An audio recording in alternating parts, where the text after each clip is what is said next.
Hello and welcome everyone, and welcome to the new video topic called Stream Highlights. My name is Alexander, also known as Andreyevits, and I'm going to demonstrate, for the most part, every fails, every highlights, every funny moments that occurred during the stream, so you will get a better understanding for the stuff that has happened. In case you missed something and you want to rewatch it or get the short information from it, you are more than welcome to do so.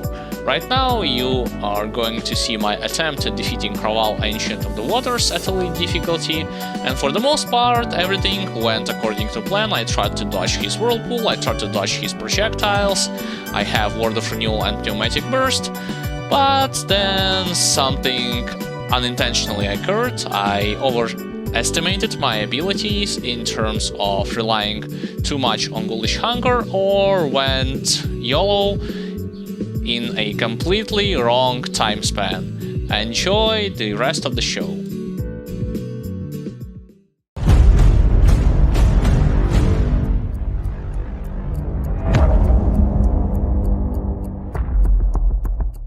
The next encounter that I wish to highlight is my fight against Nemesis boss from Chthonian faction, and I have no clue what this boss has in terms of its mechanics as well as abilities, because I had fought only against 4 Nemesis bosses when I played this game previously: Alexander the Archmage, Valdron Stormscourge, as well as Musilok the Chillwind and Chupacabra the Endless Menace.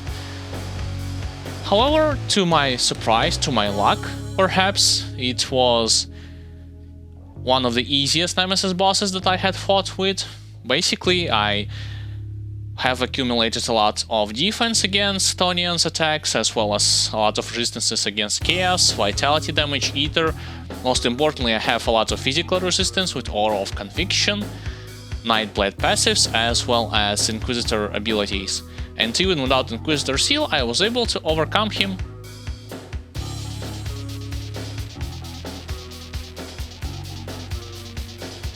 Sharzul being Sharzul on elite difficulty, despite having added attack damage, resistances, as well as health, due to my knowledge of his mechanics, I was able to dodge more or less successfully his most threatening resistance reduction ability, you know, the ones that lowers your resistances up to 50%, and counter him with my added racial bonus against Chthonian race, as well as defense against his attack.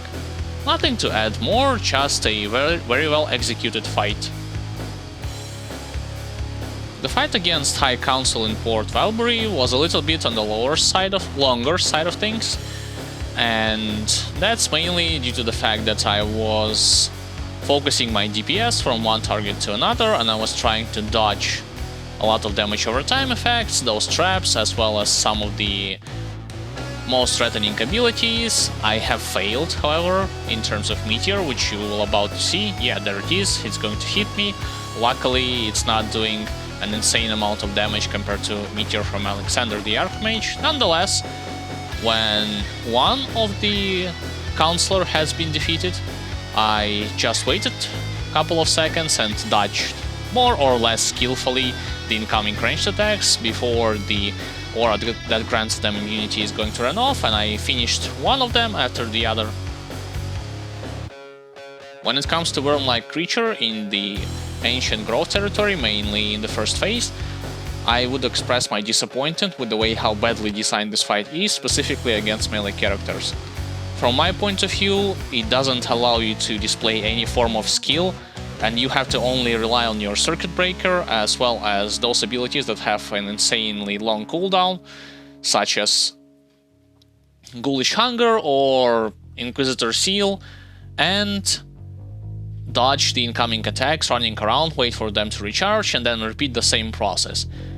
It's one thing to have those pools disappear for at least 2 to 4 seconds, and then it provides an opportunity for you to strike them back, and it's completely other thing to constantly go with this over and over again just because for some reason they think that this is how you're supposed to counter melee characters. I disagree with this approach. I express my subjective take on it. I think that every ranged characters have a way better time against this boss, but it is what it is and nothing you can do about it. Nonetheless, I was still able to overcome it.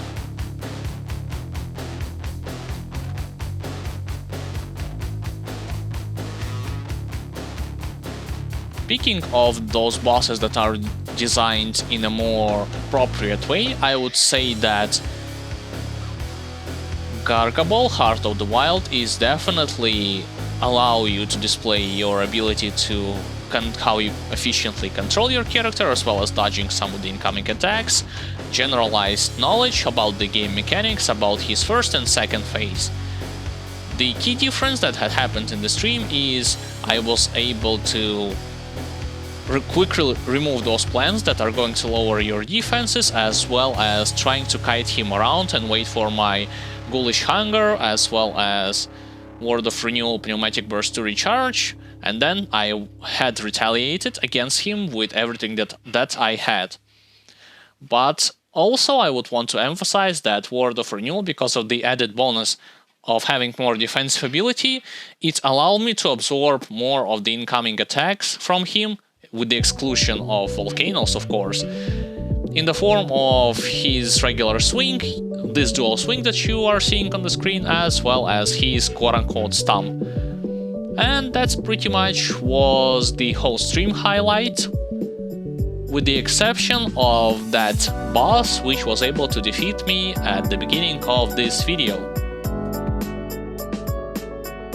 Now, I was able to defeat the Kraval Ancient of the Water on elite difficulty, that is, when I reactivated my auras, when I get back and started to fight against him.